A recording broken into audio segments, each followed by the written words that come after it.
Hello, everyone. Welcome to the State of the Market for October 2025. Al? William, good to see you, my friend. Oh, you as well. Another month in the books, huh? Crazy, crazy. Can you believe we are in November 2025? This year flew, and we're just about to get into the holiday spirit here. Yeah, that's right. Actually, fun two things. Now that you brought the holiday spirit, my mom was at the doctor's today, and she calls me. She's like, I've been in the doctor's office. I've been called back, and I'm sitting in this room for the last hour, and they've been playing Christmas music, and I'm going insane. And so that was my introduction to her, or to the holiday spirit, is my mom complaining about Christmas music. I'm with your mom on this one. My wife and I were just talking about this. I know there are some people you're done with Halloween, if you even celebrate it, and then suddenly, boom, Christmas, November 1. And I just can't get behind that. For me, it's like I gotta get through Thanksgiving, That's right. Anything from the day after also. Thanksgiving all the way to the New Year is fine. In my house, it's interesting because my wife is Mexican. There's like this clearer mark delineation. So I've got Halloween, and then we have Dia de los Muertos on the 2nd, after All Saints Day on the 1st, and then it's kind of like harvest for the Halloween. So she's got pumpkins and fall leaf type decor, and then after Thanksgiving we move into Christmas that goes for the 6th of January, and then so the 7th of January is when the Christmas stuff ideally comes down, depending on what day of the week. So it's this clear schedule and delineation, and anything outside of that, like the Christmas music on the radio, I'm like, wait, you're off my schedule. I don't like it. I reject it. And not that my schedule's the right one, but I feel totally comfortable in it. Yeah, I feel like that's the right answer. For people in the States, with Thanksgiving, I just feel like we're just jumping the gun if we're like 3.5 weeks early with holiday stuff. But to each their own. But I mean, there's always been a station here in Detroit that starts Christmas music on November 1st. And that's happened since I was a young kid. So they always were pushing it. I mean, not that I agree, but some people just love it, and that's their thing. But I can only handle so much of it personally. Yeah, and I think that maybe if I was in Canada and Thanksgiving is a month earlier, it's in October. Yeah. Then I would feel differently. But for here, it's just hard. But yeah. I mean, again, like you say, to each their own. It's just just not me. Not me. So I'm with your mom on that one. So also, I was thinking about this within the past week, and this is, I think, almost exactly our 5-year anniversary for doing State of the Market. No way. I just had my wife and I, we had our 27th anniversary from our legal marriage 2 days ago. So lots of anniversaries here, Bill. Yeah. Thank you. Yeah, look at that. I'm your second longest relationship. There you go. Basically. Yeah, no, I think you're probably right on that. Yeah. So, because didn't we start this in 2020? I think so. Yeah, and I think it was November was the first one that we did. So. You just started the Discord, and then it was like, okay, what else? Let's do some shows. Yeah, so that's pretty cool. And here we are, 60 months later, still rapping about soccer cards. And specifically vintage soccer cards. It's just crazy. Although we will get to some modern cards. We do it all now. We're right. Memorabilia, all trades. Okay, so a few things happened at SoCo. You and I decided we were going to have some cards made. We had our downtowns made of you and I. We both have a copy. Let's see, I have it somewhere. I have mine somewhere. I always try to keep it on the. So we had these made, our downtowns in Chicago, and so Al and I have the same copy of that. Yeah, here we go. Right here, I got mine. There, awesome. And then we had one other card made, which I'm pretty sure I've shown on here before, but I'm not sure if it was just the premium. But so we had this made, and we were trying to figure out what we could do for actually have some sort of positive like impact to the whole thing and have some fun. So we made a one of one Gold Kaboom of Al and myself, and so we're basically going to do like a raffle, and the raffle is going to be for every $10 that you donate. We chose Toys for Tots, which helps underprivileged kids getting gifts during the holidays. And but if you prefer a different cause or charity, by all means, donate to that. We're just asking you to donate, and for every $10 you donate, you'll get an entry into the chance to win this card.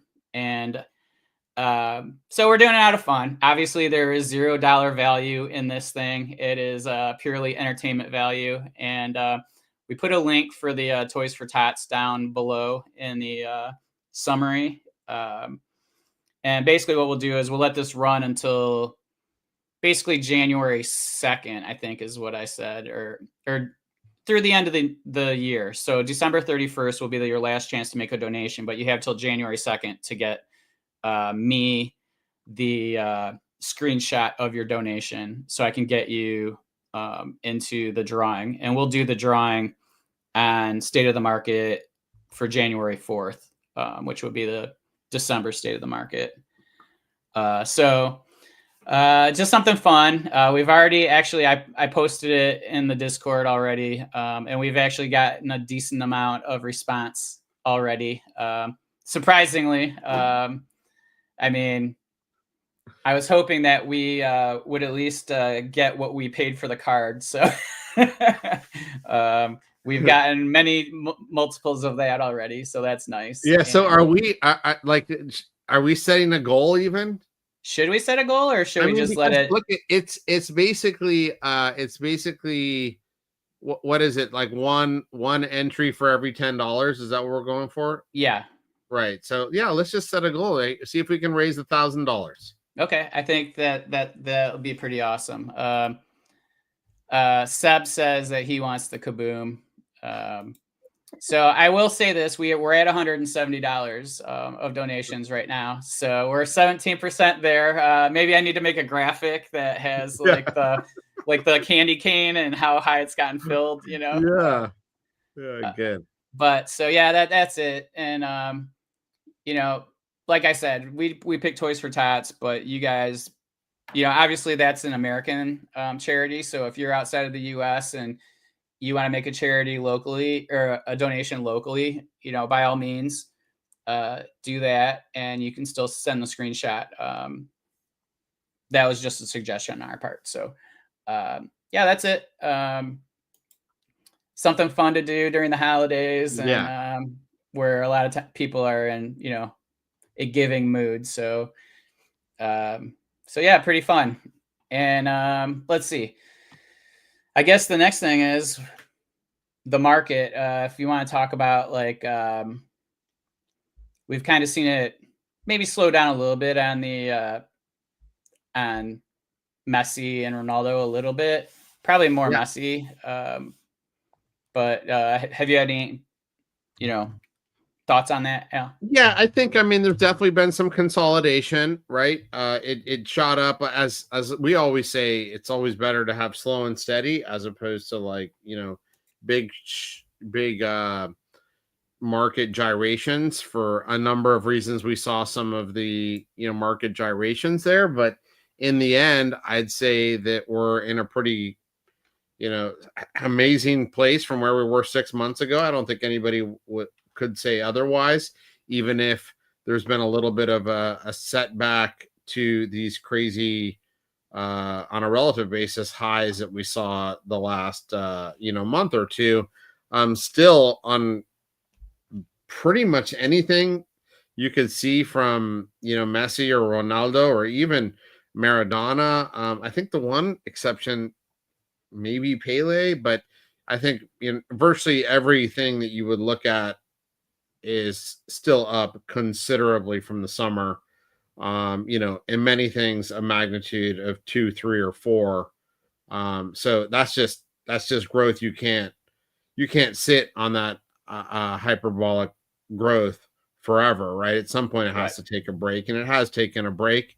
But I think a lot of the stuff also has amazing fundamentals, which is what we've been saying. So in some ways, it's a matter of time. And given where we're sitting in the calendar, like the World Cup draw here is soon, and we're going to be really starting to get excited about the World Cup here in just a few months. Yeah. The regular season's underway, Champions League. So there's lots of kind of exciting things that can be positives for the market, certainly over the next 9 to 12 months, as we go through not just the regular seasons, Champions League, but also the World Cup. So again, we sometimes were accused of being overly bullish. I'm not saying that it's up into the moon from here, but I also, and feel like, hey, it's never a bad time to take money off the table if you've had gains and you want to fortify your position and hedge your bets, especially if you have duplicates or other things like that. So I wouldn't begrudge anyone from taking some money off the table.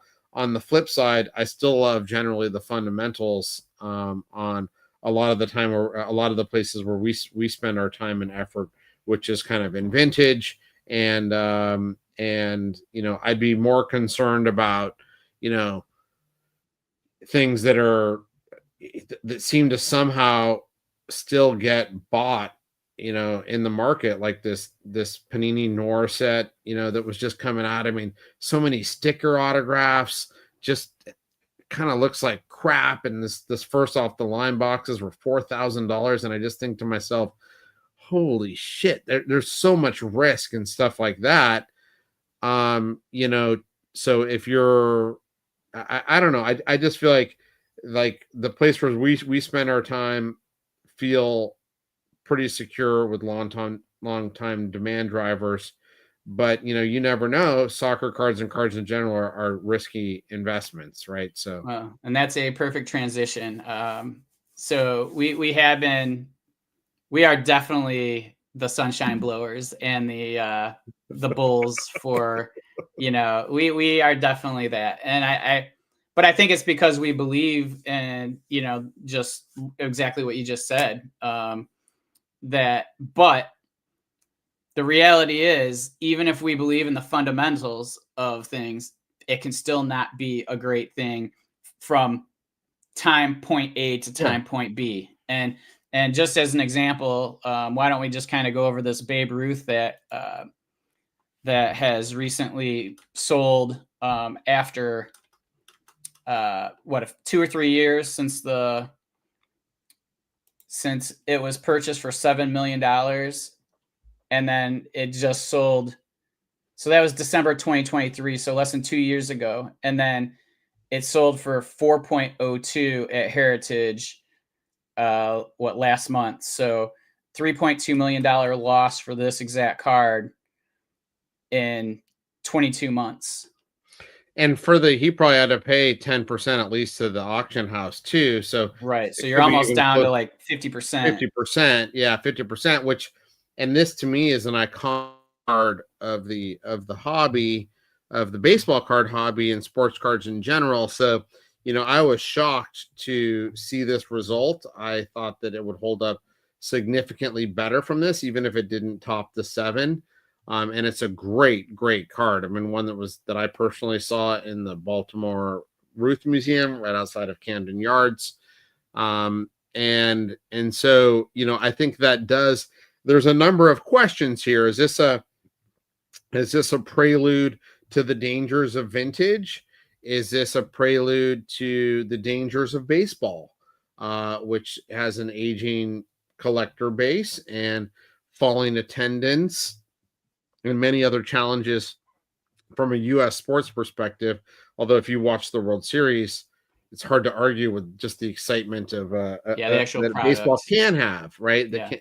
It can have. So You know, and I think the answer to this is, at least my answer is, you know, I don't know, but I would still, you know, and again, I could be wrong, just like this person who paid 7 million. I feel like if I had an extra, I mean, kind of a crazy thing to say, but if I had an extra $4 million laying around, I'd feel pretty good about myself to pick up this card at that price.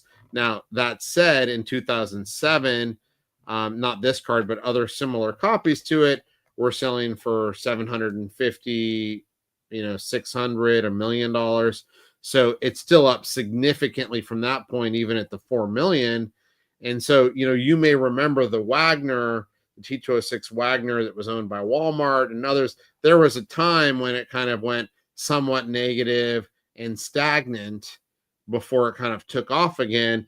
And I think that's more likely to be the case with this card than others, but it is reason to pause and just think that, you know, vintage, even elite high level vintage, is not immune from, you know, market corrections. Do you think, was this the exact same card that was sold in succession? Was there any of these roosts that sold between December 2023 and this one that you're aware of? I don't think so. No. So, I mean, maybe it's just the limited buyer pool of something at that level. Like there's only X number of people out there that are going to be pumping out $4 million for a Babe Ruth card, that perhaps there's just a lull of you didn't have the competition of that third bidder to get it up to $7 million, you know. But I would think within 2 years, and it feels like the hobby in general has grown so much and there's been so many other investor type groups and things like that we're hearing about, that it feels odd that this thing sold for so low relative to the 7.2, unless there was shenanigans with the $7.2 million number. Yeah, which you never know, but on a calibrated basis, I feel like 7.2 wasn't crazy even at that time. It felt like a solid result in line with some of the other. I mean, even crappy T206 Wagners, which this card to me blows away the Wagners. There's like 20% of these, and you know, crappy Wagners that you could barely look at, you know, are pulling a couple $1 million.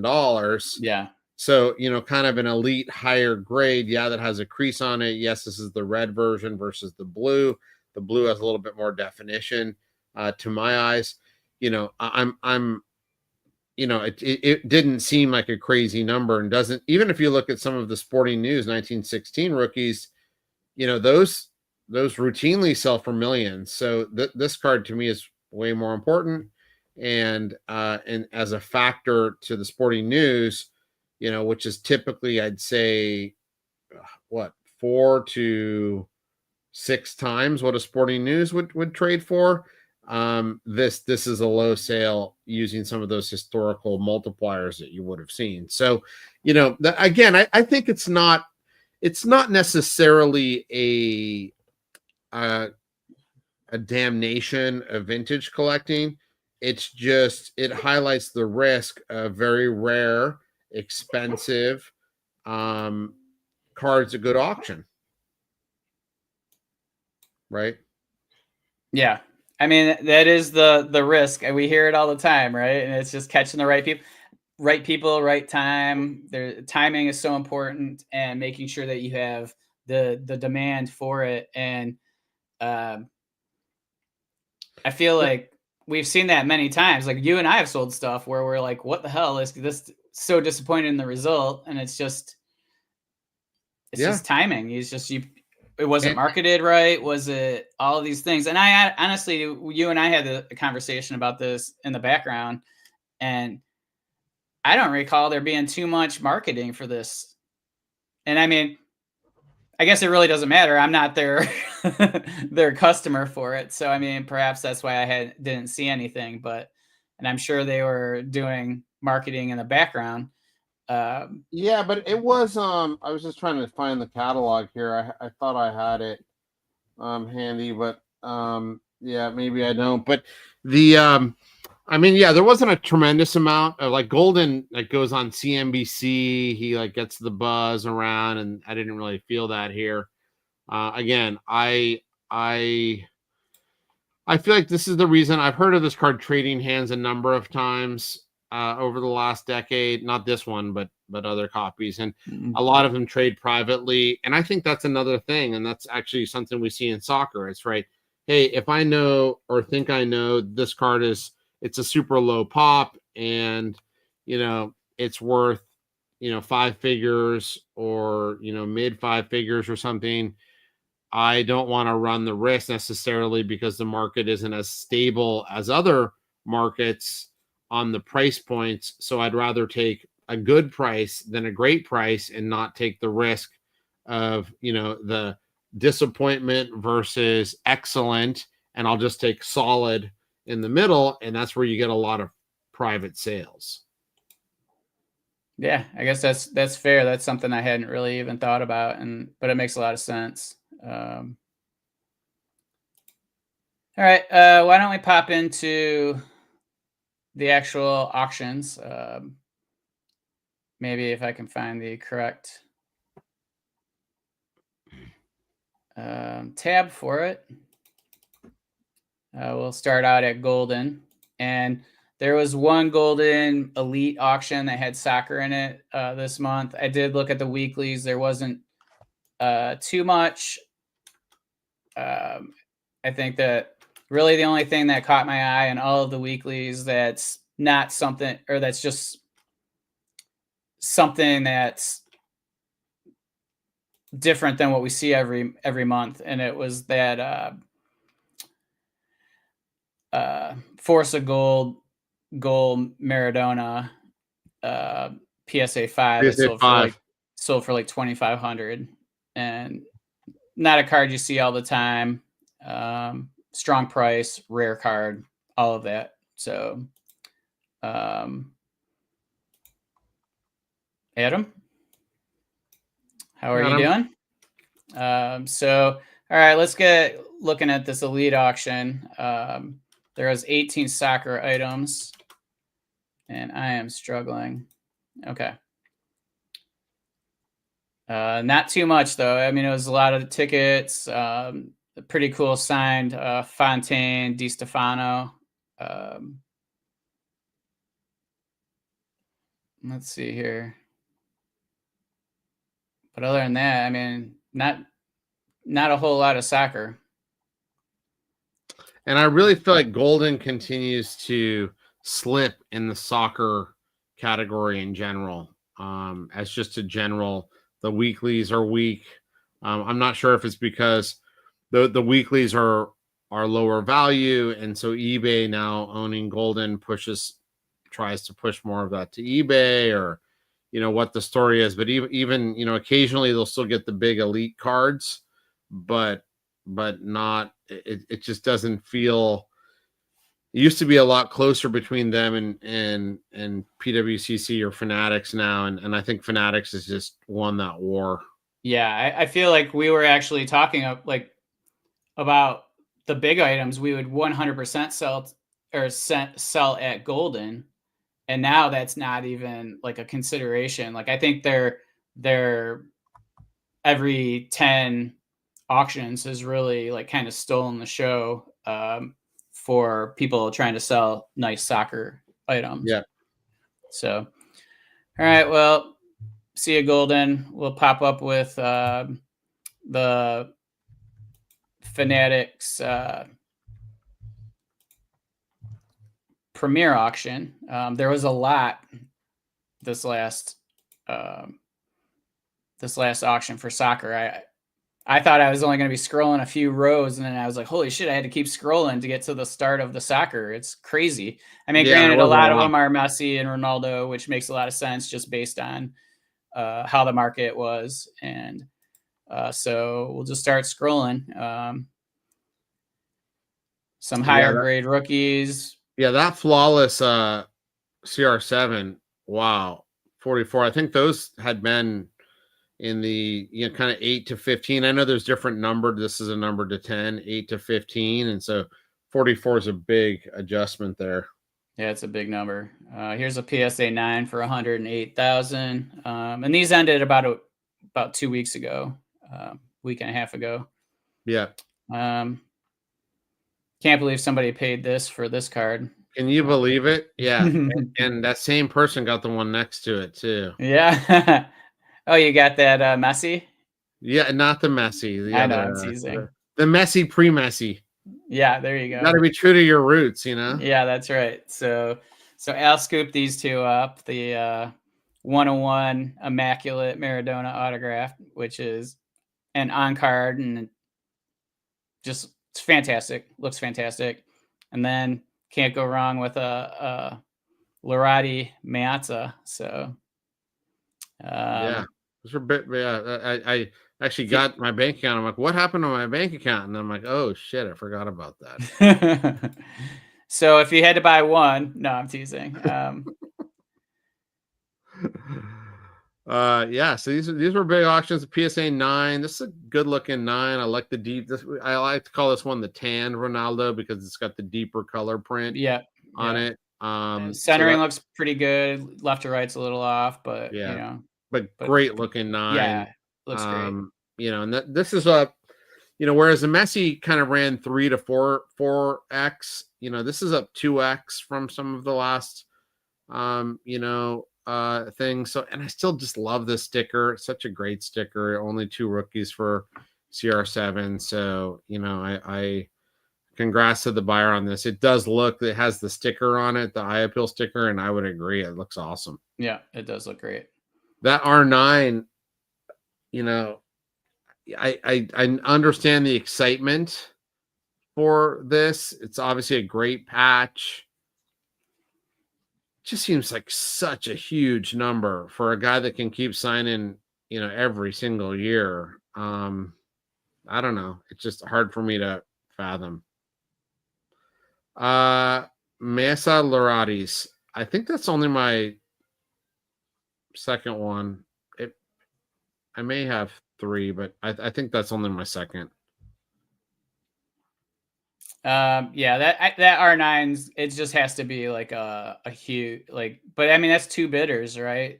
Like getting it to that high. So I mean there's definitely some pent up demand for that particular item. I'm curious as to who bought that. Is it an investor? Is it a collector? Is it, I'm just curious. Is it a group of people pooling funds together? I just love to know that information, I feel like it's an investor group, but I ask myself, like, what's the criteria by which you think that's a great investment? Because it's not playing years. He can sign every, thing from here on. It's not even a great place for the signature in my mind. I mean, it looks fine here, but a lot of the other ones from the dynasty are like blue on blue, or and this goes over his, partially over his face and over the jersey. So I feel like it's an investment group. There aren't that many R9 on card great autographs. I don't begrudge anyone for liking this card. I like this card. Yeah, totally.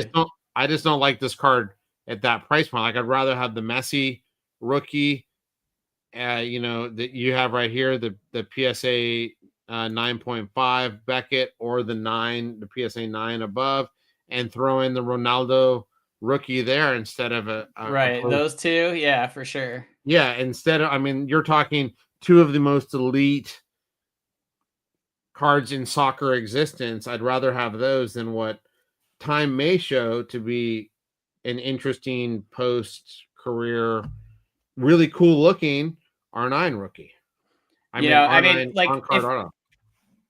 If you were to approach me as somebody who doesn't really understand the whole patch auto thing, and you offered me one of those 2 cards on the left-hand side of the screen, and you said, okay, this is one of the 2 rookies available of one of the greatest players of all time, or this has an autograph, and explained what you explained, and which one would you prefer? Just removing all market information, I would be picking the CR7 sticker like 10 times out of 10. Like it's just. I even think, knowing everything that I know, and you put these two cards on the table before the auction, and you tell me which one I would take, again, before the auction, I think I would take the CR7 PSA 9. I mean, I really, there would be a part of me that just wanted, just for, because I think it's cool in R9 and I'm a big fan, that may want to take the Dynasty 1 of 1. And I know it has a lot of people follow and love Dynasty, and I get it. Awesome patch. I get it. But I think my brain would still pick. I think that's just where our brains disconnect. Yeah. Right? And like, obviously I'm wrong, because the market yeah, we're 90% wrong. yeah, the market says I'm wrong by 10x, right? So, but it's just hard for me to calibrate that. And honestly, like, part of the reason why I ended up with the Maradona below is a calibration of those two cards, right? So I got, hey, if I'm going post playing career, okay, it doesn't have the patch, but it has a beautiful auto on the Maradona in a spot that I think is more made and more conducive to the autograph. And he is, like, for me, better than R9, even though R9 is the best player I ever physically saw with my eyes. And he's not going to sign anything else the rest of his life, unless there's some stickers, I'm sure, laying around that they'll use for cards for a while. But at least on card, there's no inventory coming on that, right? So, right. And you can get it for 25% of the R9. Well, that doesn't seem unreasonable. Yep, I agree. All right, here's a PSA 5 86 Titulares Pele for 40K. Yeah, it's one of the highest graded, so, you know, not super kind of unsurprising here. Great looking sticker. I think Titulares just haven't seen the love.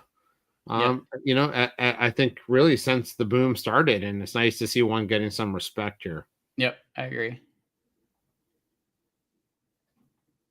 Here's a Palarex PSA 7 that goes for 15K. Good price. Kind of felt like this is around where I expected it to go. I wouldn't have been surprised if it went one bid higher or one bid lower. So yeah, felt like in it a little bit off center there, but good looking sticker. The back was pretty good from what I recall. Yeah, it feels like that. The centering's what you know, that is probably an 8 or a 9 otherwise, right? So felt like it. Yeah. We got a PSA 5 Alifa for 33,000. I mean, I guess that's the world we're living now. Yeah, so those have definitely corrected down, and while that has corrected down, the Maradona has been showing some strength. Yep, which, I mean, it needed to. So here's an NBA PSA 6, top 15%. Yeah, 63K. So that's a feels like a good price. I'd be happy either way, honestly, right? Yeah, I mean, I think, I mean, certainly there was a 6 last year that sold for, was it a 6 or was it a 5? Around 10, or, you know, in the 10 to 15 range. So obviously that's a big run on this card, but there's I feel like that 6, there was something wonky about it. Yeah. I can't recall what, but I remember there being an issue. Like we talked there about was, it. And I can't remember exactly what it was, but the reality is this is an elite Maradona rookie card, right? I think there's only a handful of 7s and a couple 8s. So you're talking, he has one 1977 issue. This is it. Yeah. And you're talking like a top 10, 15 of one of the best players ever. Completely. In that narrative, that just holds up at that price plus, right? Yep, I agree.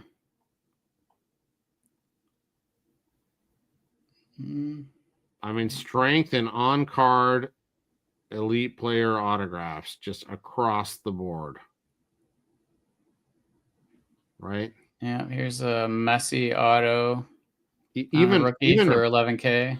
So a card like that, I mean, I don't know how Messi is as a signer, But I mean, he could be signing Mundi Chromos for the next 20 years. Yeah. And that's why something like that scares me, is because there's thousands of Mundi Chromos in 7 or above, and he could easily just be signing those, and that's why I'd much prefer the Eminence next to it. It's World Cup year. It's auto to 10. Don't particularly like that patch, but it's a premium product, on card, pack pulled card, and so I would take that, knowing that there's only going to be however many of those there are, as opposed to a post market autograph on a card of which there are thousands. Yeah, I've been seeing a lot of well, I don't know, not recently, but I had noticed that like SCI had been kind of pushing the signed rookie card, like in-person autograph rookie cards. Like he had kind of been acquiring some, selling them, da da da da. So I wonder if that's part of the push on some of these things selling for so much more than they used to, because there was many episodes that he did that were, kind of including Pushing those that types narrative. Yeah. So, all right, let's pop onto the weeklies. So we'll go through the last 3 weeklies real quickly. From Fanatics. Let's see here. Okay, so this was auction 196, so about 3 weeks ago. A lot of Messi, Ronaldo, Mbappe, Haaland. See, now here's like basically a similar card, right? Del Piero. Yeah, that's what I was 10K. talking about. The R9 doesn't look that bad, but a lot of these, like the Del Piero, like there's no natural place for them to sign, so they sign in a way where you can't really appreciate the signature. Yeah.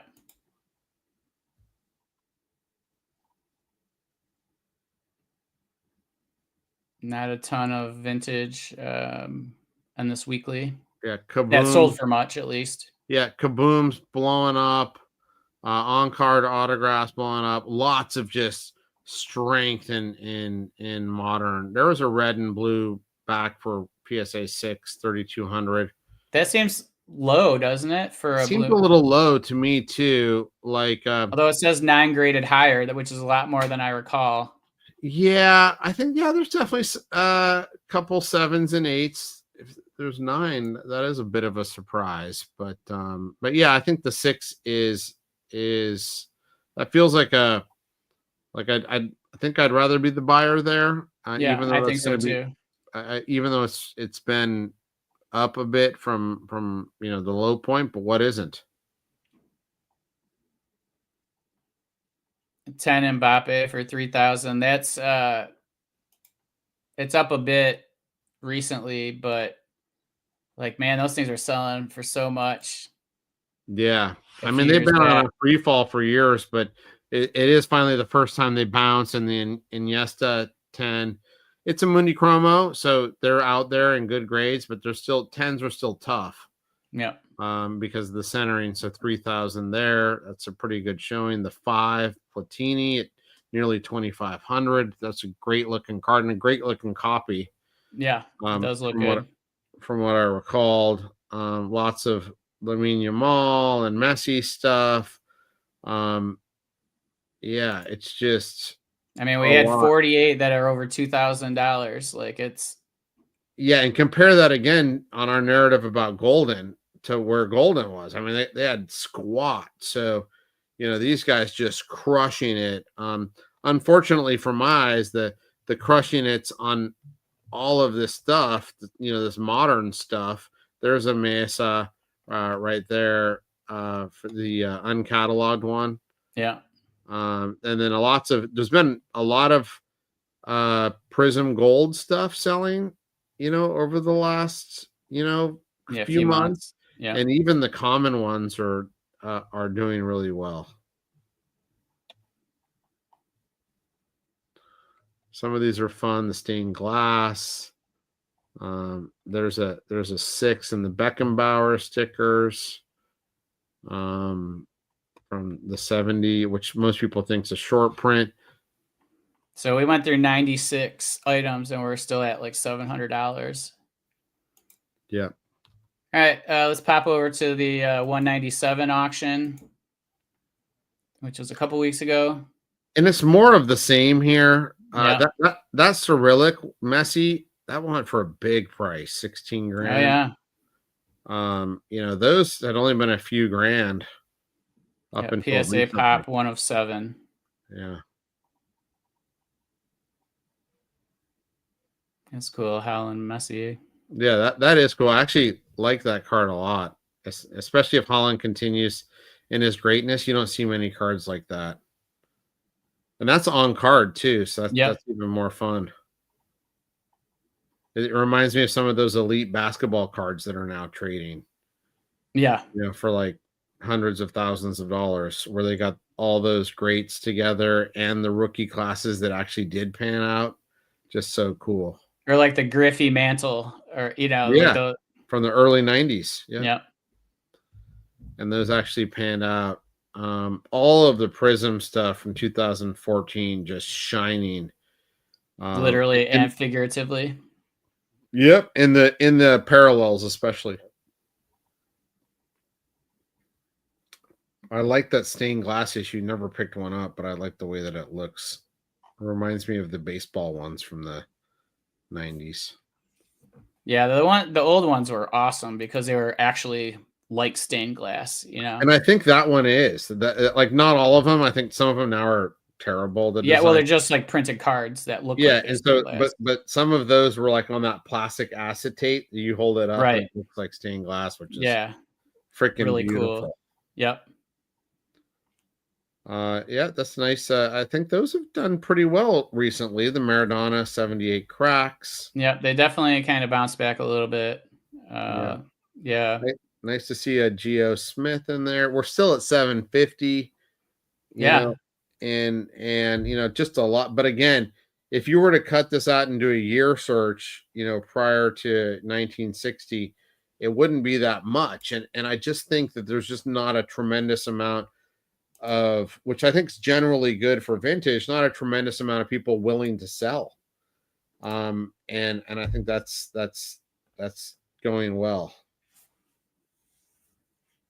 Yeah, this is a good point Alec makes. So he feels like the Messi signed rookies get a big boost because Jordan signed rookies are so expensive. Difference being Jordan barely ever signs and Messi still signs like he's a prospect. I didn't know that about Messi, but like, I guess I assumed it because I see so many things signed, but how many of those are his brother? I also think that Jordan now refuses to sign his rookie card. Well, he pretty much refuses to sign. Like, he's always been like, even when I own my shop, like if you didn't get it through Upper Deck, you were not getting a Jordan. Like, basically he's only signing very, very, very rarely, like out in public. And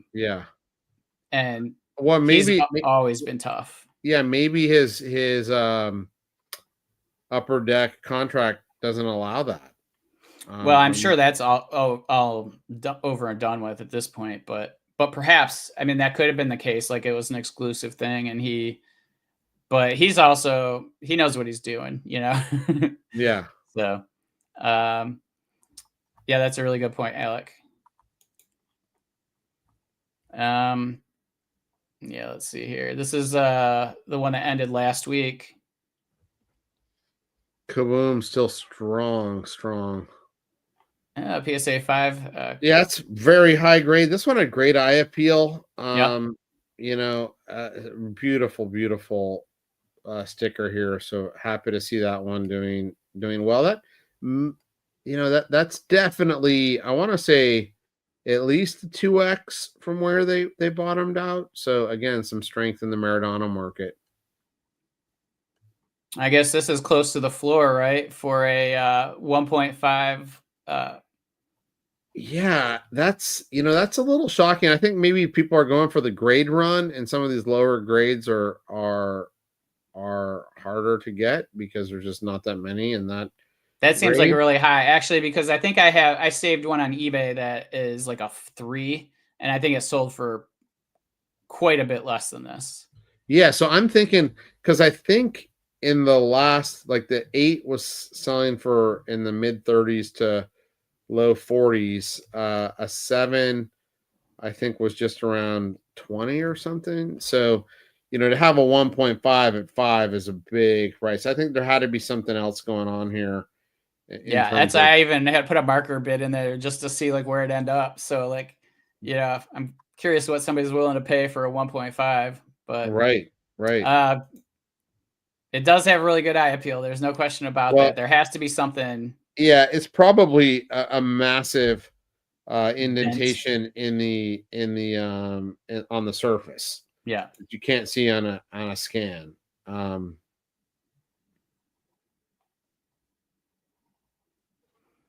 Yeah, this is a PSA 5 Toros Di Stefano.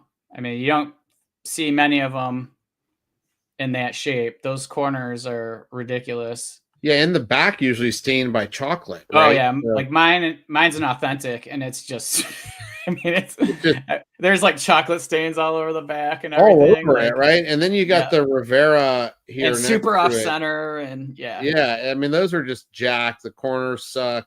I love them. I actually find the chocolate somewhat endearing. yeah, But this is a beautiful grade, and as far as 53s, I can see why a lot of people love this as one of the preeminent Di Stefano cards. yep, agreed. The Rivera struck me as a very high price, but an authentic sold for more than 1,000 a while ago.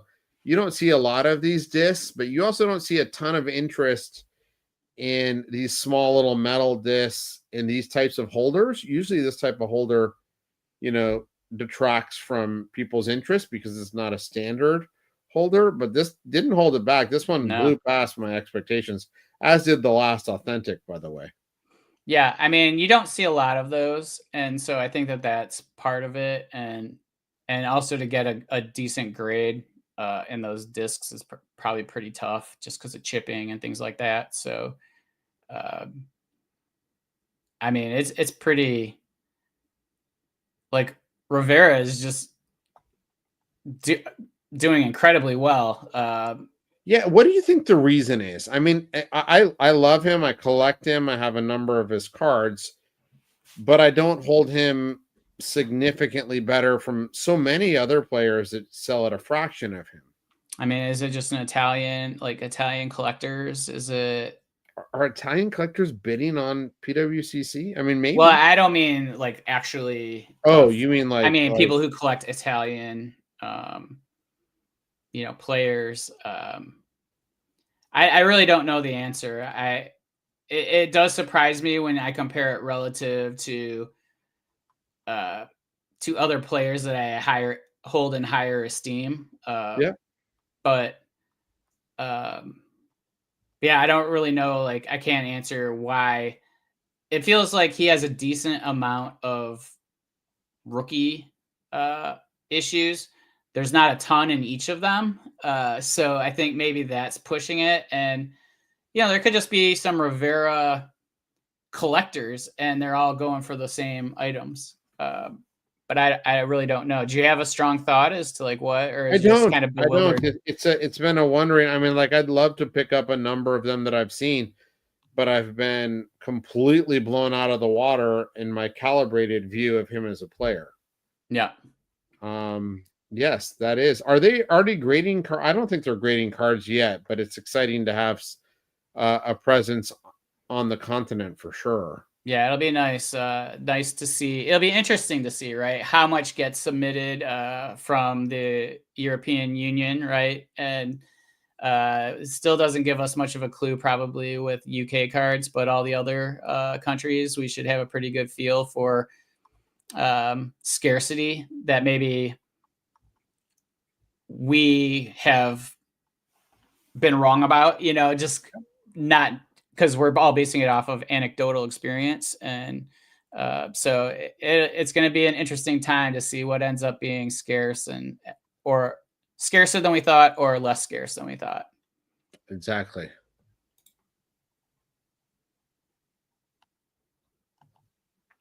Yeah, this one's a little concerning. Looks super narrow. Yeah, that one's totally trimmed in my opinion, and I feel terribly for the buyer. I So haven't seen one of those. I did see an auction of this particular card signed by oh my god, Seb, you're watching, you're gonna be pissed at me. The old manager for Manchester United, and um, the the greatest manager of all time. Many will say. Anyway, and it like sold for a ton, and I'm like, it's a 2024 card signed by him. You know, it's or 2023, and it's like numbered out of 10, just like this Ronaldo is, and it sold for like $5,000. It's just like, holy shit, you know, like these are people that are alive still signing autographs, and these things are selling for so much. It's just crazy. But that set just must be super collectible as well.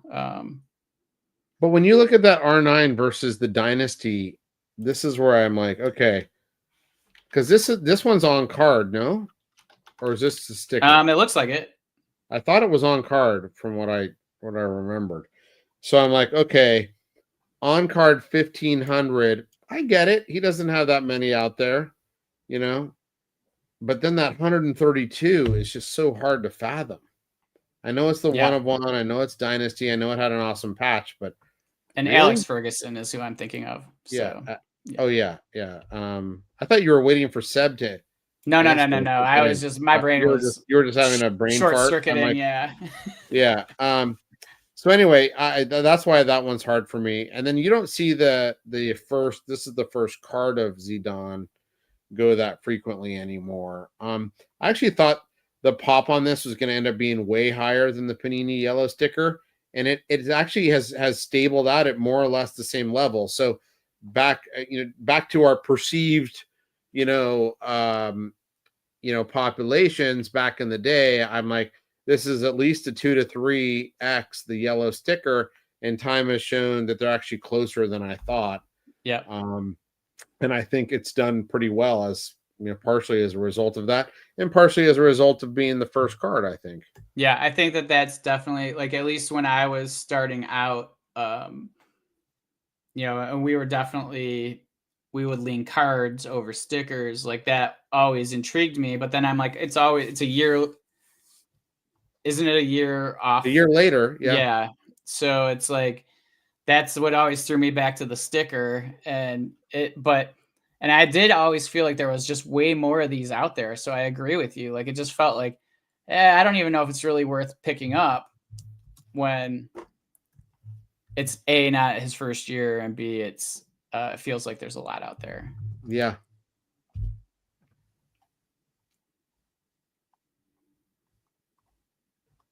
Yeah, kind of a little bit of the same stuff. This just blows my mind.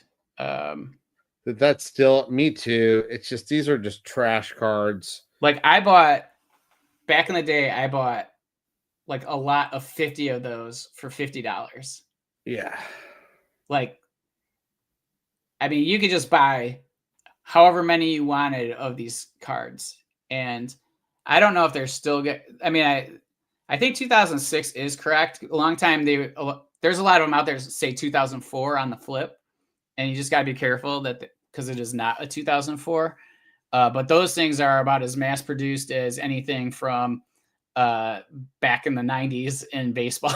It feels like. So yeah, for me, if I'm holding 50 of these, man, I'm picking out my best 10. I'm grading, and then I'm selling them, and I don't care if I get $200 a piece in 9s and 10s. I mean, I don't have them anymore. I sold them over the course of the years. I just feel like this card is, like, again, no investment advice here, but it's literally the last Messi from the 2000s I would put $1 into. Yep, I agree.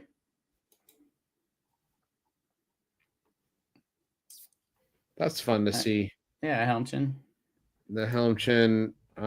It's actually a second year. It's 28. The Barese here, beautiful condition, wonderful set. Late-ish career. I mean, it was, 8 years in, but he's a dominant force Yeah, at this is like at his peak probably. at this juncture, and you won't find better than an 8 in that set. So it's just I get it. It's $100 grand. I mean $1,000 more than his rookies. It's also just a beautiful card. I wish I could have picked this one up, but it's a big price too. Yeah, I mean, you're betting on it's a tough set to get anything. It's a tough set to get high grades, and it's a great player. And it's So you have prime a lot of like different tailwinds angles. for it, yeah, or potential tailwinds. Yeah. All right, I think we're on to the next one. We'll go to some of the fixed sales and see if there's anything exciting there.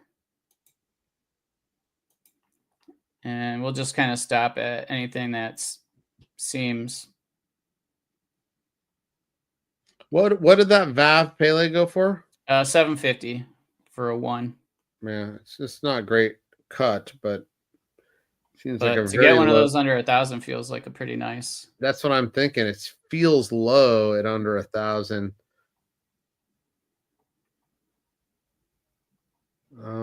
Nothing jumping out here. Dino autograph. Well, where did the Dino go? It was 1,000. It's got his signature on it, but I have to imagine there's a it's decent the amount of ones them. that are soaked out. It doesn't have the back. Yeah. Still, it's fun to have a sticker on that card. Certainly for display, that's awesome. PSA 8 Zidane for just under 15. That's up. It used to be 6 to 8. Whoa, that's a really low yellow. What's wrong? Is it an MK? PSA 4 MK.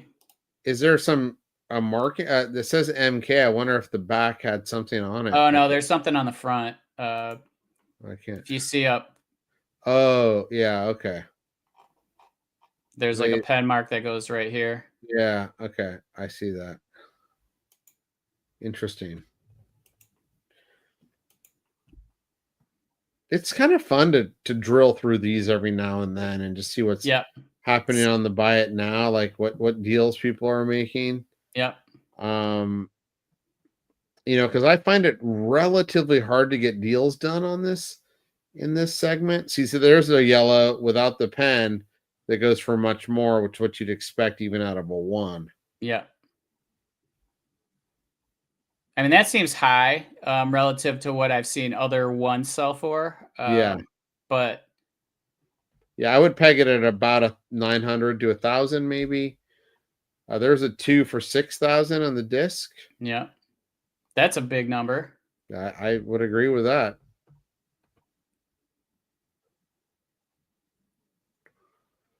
It's a big number on the Alcantara, I think. Yeah, I think so too for the black and white version. But it has a number grade. A lot of those are 1s and 2s. Yeah. Or A's or. Yeah. Here's a PSA 1 Alifa for 8,500. Here's a Ronaldo auto, an R9. That's pretty cool. Do 2,500. Do you think now that the Pele 1 Alifas are stuck in the sub 10 range? Because we'll see another one here that recently sold for like 5,500. There's one for 8,000. It feels to me like there's no real compelling driver to get those above 10K again. And we remember the day where 20K was the floor. Yeah. And now it's 10K is pushing it, I feel like, for the 1.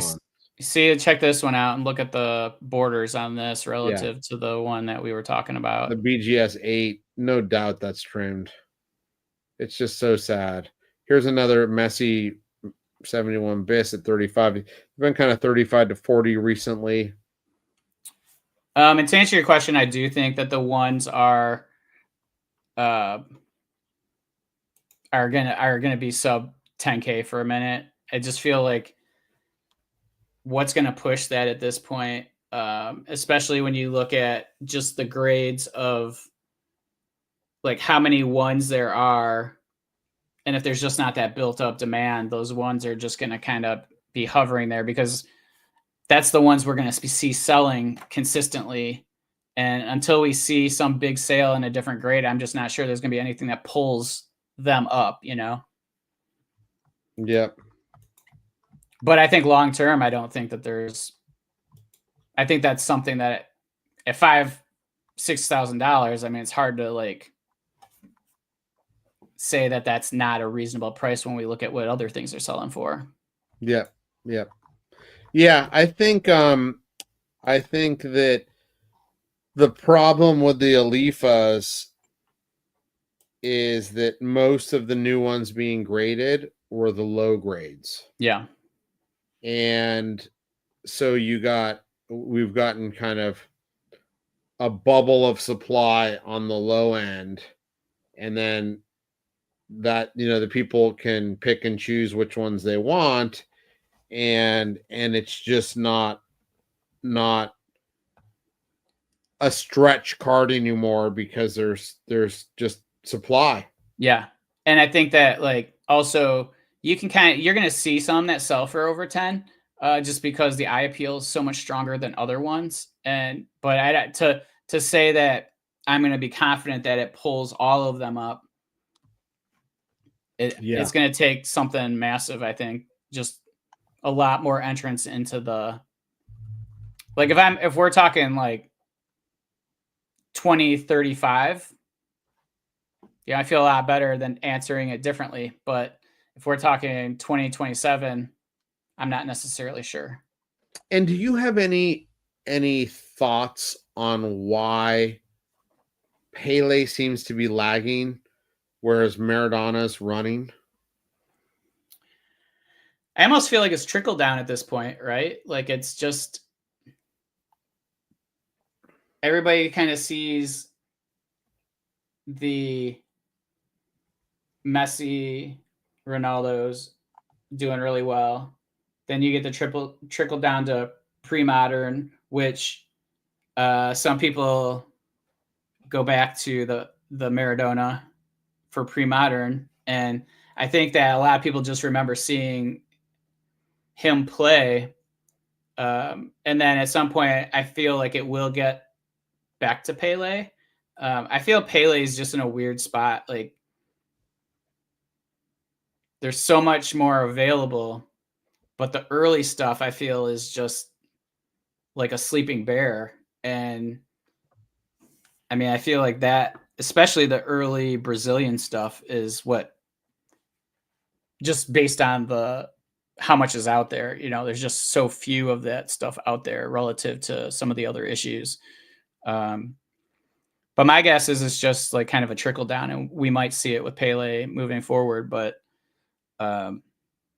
he does have a lot out there, and so it takes more of a massive influx of people spending the money for us to see it, versus Maradona is just a couple issues. And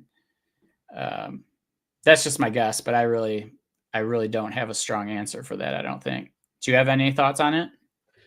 I don't. I think it may be just the supply thing that you talk about and just lack of clarity. I was actually thinking of updating my Pele video that I did a number of years ago, kind of with tiering and about the rookies, because there are a lot out there to choose from. Yeah. And actually some of them you can't even choose because they never come to market. And I think Maradona is easier to understand. 177, a couple 78s, and then the sticker kind of in 79 with some other choices. But so for new entrants, it just seems Pele could be more confusing. Yeah, I think that's definitely true. But I'm just surprised because I've also wondered if, whereas for me and you, probably given our age, Pele was like the global like soccer star. Yeah. To like, it's not even remotely close. I mean, no, I mean, everybody in America knew who Pele was. and could say Pele, like everybody in the world knew who Muhammad Ali was, like, or even the next generation of people know who Jordan is. Like, that's who, like, global icons, like not just national icons. I was looking like he was the most highly compensated like athlete in America, like, and it wasn't even close. And he was playing in the soccer, he was playing soccer, and he was all over like the TV commercials and the advertising, and that was here, let alone like globally. So Yeah, I don't know if people are forgetting that a little bit. Like I wonder if the younger generations, like we all are like, oh, Jordan, Jordan, Jordan, right? And I wonder if that's a risk for Jordan. Honestly, I thought that we would be seeing Mantle's relevance decrease in the hobby because, okay, don't want to offend too many Yankee fans out there. I mean, he wasn't that good. no, he was a GOAT. Yeah. He was great. Yes. Don't get me wrong. He was great, but he was no Willie Mays. He was no Hank Aaron, So I thought we'd be seeing Mantle kind of decrease, but guess what? He doesn't. Yeah. But that's almost like a pop culture thing at this point, though. I think so. I think starting with the 52 tops and then just continuing with this stuff through time. Which and I think we don't have for soccer. Yeah. I mean, I have vivid memories back to this point here on the screen that you had here a second ago. I mean, do they? Mid-Atlantic sports cars? I mean, when did you see Maradona play? I mean, in 1986, the World Cup, I've told this story a few times, we had to have someone in Tijuana, I live in Southern California, tape the World Cup game. We'd have to go down and get the damn VHS, bring it to the U.S. to watch the game. I mean, that's my vivid memory of Maradona. And I actually saw Pele play with the Cosmos and the California Surf when I was, a kid. And he was old, but he was still amazing. He was crazy. The ball skill. So, like, I never saw Maradona play. So maybe if you're in Europe in the 1980s and you watched him with Napoli, run, or maybe you caught the fleeting moments when he's at Barcelona. But I just don't, like, American collectors, nobody really saw Maradona. Well, and even if they did, the amount of people that knew who Pele was versus Maradona in the United States was like, I mean, it was a material difference. And like, I mean, I think it would be 20-1 if you asked random Americans, do you know who Pele is versus do you know who Diego Maradona is? I think you get 20 times more yes on Pele. And so I don't understand. But that's just our little bubble, And that's why I'm trying to understand what I don't understand. I mean, look, don't get me wrong. I'm super long Maradona.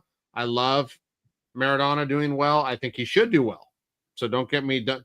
Yeah, I mean, we had the conversation of who the GOATs are, and he's in your top four. Yeah, so I mean, and I've always been, I bought the 77 disc every time I could see it in my collecting career, right? So I'm a believer in that card, believer in him. I mean, I just bought, one of his on-card autographs, right? So I'm not bad-mouthing Diego Maradona. I'm just wondering why Pele is the laggard here. Yeah, that doesn't there's make like a disconnect. that much sense to me. Yeah. And the only conclusion that I get that it gives me personally is by Pele. Yeah, I mean, that's kind of what. Yes, by the right Pele. 100% agree. All right, we'll scroll real quick through this eBay stuff. There's a Clark's Fatty Folk that ended for like $500. Nice pretty solid copy. Price, no? I mean, I love Clark's; those are rare, but here's low dollar or a low grade PSA 4 sticker for $2,000. Strong price. And then here's a PSA 3 that sold for 4,500. So not that far off from that 1.5. Yeah, but the 1.5 selling for $5,000. I guess if you really like the eye appeal, I just tell you, when you see those grades like my Casillas here that we did the other day, there is something wrong with it. You just got to find it. Yeah. All right. Now we'll just go to Heritage real quick, and that'll be the end. Yeah, we've been chatting for a while, huh? Yeah, we just jibber jabber.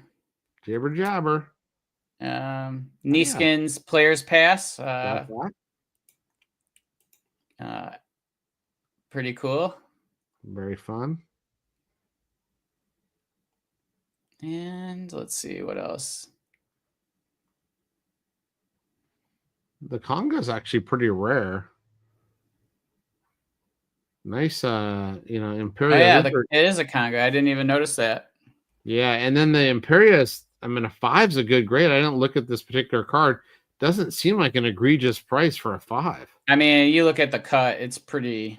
Oh, okay. I can't really see it from here. Pretty bad. Little wonky. Yeah. So generous grade on that one. But still, yeah, I think it is a generous grade. Yeah, some of these are cool. These prototypes, which they are cool. The baseball stuff went crazy. Like the Brooks Robinson went for like 130 grand. So I just wish these were like key players. That would have been awesome.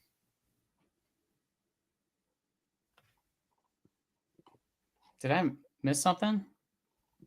There wasn't a lot that I recall seeing for soccer stuff. Yeah, there wasn't. Okay. I mean, there was a little bit, but nothing that was crazy. Well, and we've been on for like an hour and a half anyway. People are tired of this. I'm loving it. Me too, Bill. So yeah, another month in the books. Some good conversation. Just don't go crazy when there's a run. Maybe that's what that Ruth is a really strong case to make sure you're confident in the price you're bidding on something. Don't willy-nilly pricing, bidding because you want it or something, unless that's it. You just want it and it's your collection. But if you're trying to take into account as an investment, just be careful. And if you guys are interested in making donations, read that thing down below. We can do a drawing for a Gold Kaboom of Al and I, and appreciate those that have already donated, and thank you in advance to those who will be. And that's it. Appreciate it, you guys. See you on the Discord. Take care, everybody.